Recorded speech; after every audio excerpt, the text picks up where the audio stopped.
Alors Sylvain Boutet, et je viens de faire Une enfance en absence. Enfin, ça fait déjà presque un an.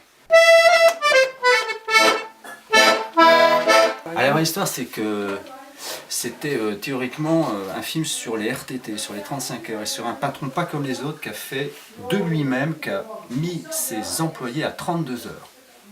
Pas forcé, tout le monde était d'accord, concertation et tout. Et ce type-là me parle, et je lui dis, mais au bout de 5 minutes, on se tutoie, qu'est-ce que t'as là? Il dit, j'étais trépané, et là j'étais affolé. Pour moi, c'était Ambroise Paré, enfin je sais pas, l'affolement. Il m'a parlé d'épilepsie, etc., etc. J'étais... Il m'a dit, pas loin d'ici, il y a un centre formidable que tu devrais aller visiter, parce qu'il y a beaucoup de jeunes qui vivent dans un endroit assez étonnant. Bon. Et ça ne me parlait pas plus que ça, j'ai dit oui par politesse et je suis pas allé. Et puis quelques mois après, ça m'a turlupiné quand même, je suis allé voir. Et dans un endroit, oui, étonnant, joli, sous les bois, tout la rouate, la clairière, le trou dans le bois,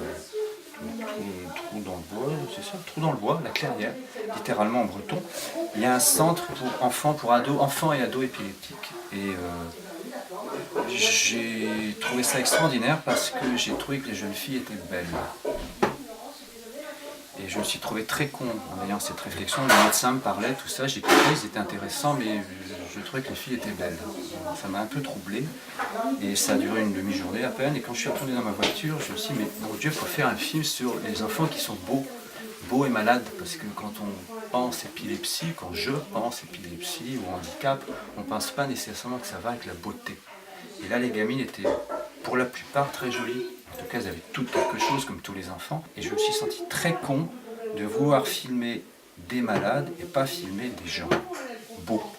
Et j'ai voulu montrer qu'ils étaient beaux, qu'ils avaient une beauté physique, une beauté intérieure, etc. etc. Et je me suis trouvé fort marré avec tout ça dans ma bagnole parce que je ne savais plus quoi en faire. Tu m'as demandé est-ce que j'ai déjà filmé une crise d'épilepsie. Ah oui, ça, oui, oui. Bah non, j'ai pas fait. Pourquoi il faut? Non, c'était juste une question comme ça. Sinon...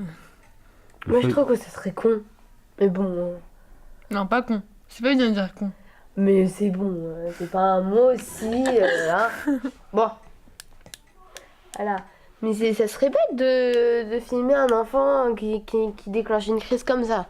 Tu vas me dire, est-ce que tu vois pas C'est juste une question et Je sais. Mais imaginons le personne qui filme une autre personne.